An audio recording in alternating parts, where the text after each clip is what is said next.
The roar of water is a sound we often associate with life, with nature's beauty. But for millions of people across the world, it is the sound of terror. Floods are not just a news headline, they are a devastating reality that rips through homes. They destroy livelihoods, and tragically, they take lives. We see our cities, our bustling hubs of life and culture, suddenly submerged under murky, relentless waves. Roads turn into rivers. Parks become lakes. The foundations of our communities are washed away. The problem is getting worse. Climate change is making storms more powerful and rainfall more unpredictable. What was once rare is now frequent and terrifying for countless vulnerable populations. Imagine waking up to find the water level rising inside your own home. The danger isn't just the water itself. It carries diseases and contaminates drinking supplies. It knocks out power grids and severs communication lines. This is a battle across continents. From crowded Asian deltas to historic European coastlines. We are in a race against time. The question is not if the next great flood will come, but when. And more importantly, are we prepared? For centuries, our answer to the threat of rising water has been to build walls. We have constructed concrete levees, earthen dikes, towering sea walls. These traditional barriers have served us well, protecting countless communities and saving innumerable lives over the generations. We built them strong and high, believing these physical fortifications were all the protection we needed.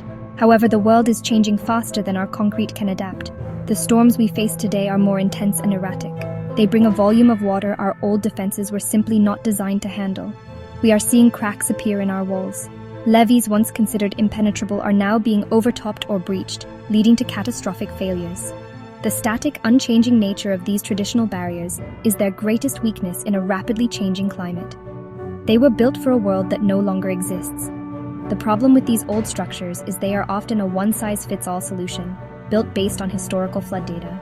Historical data is becoming an increasingly unreliable predictor of the future. A wall designed for a 100-year flood is useless when such floods happen every 10 years. Furthermore, building these massive structures is incredibly expensive, time-consuming, and environmentally disruptive. In many developing nations, the cost of constructing such large-scale defenses is simply out of reach, leaving them dangerously exposed. This is why we are at a critical turning point. Relying solely on methods of the past is like trying to fight a modern war with ancient weapons. We need a new approach, a smarter way to protect our communities. We need defenses that are not just strong, but intelligent, adaptive, and tailored to today's threats. This is where a powerful new ally enters the fight: artificial intelligence, or AI.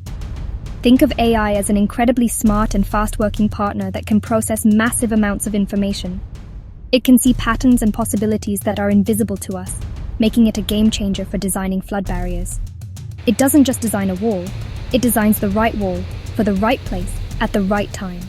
It can analyze decades of weather data, satellite imagery, river flow rates, soil composition, and climate predictions all at once.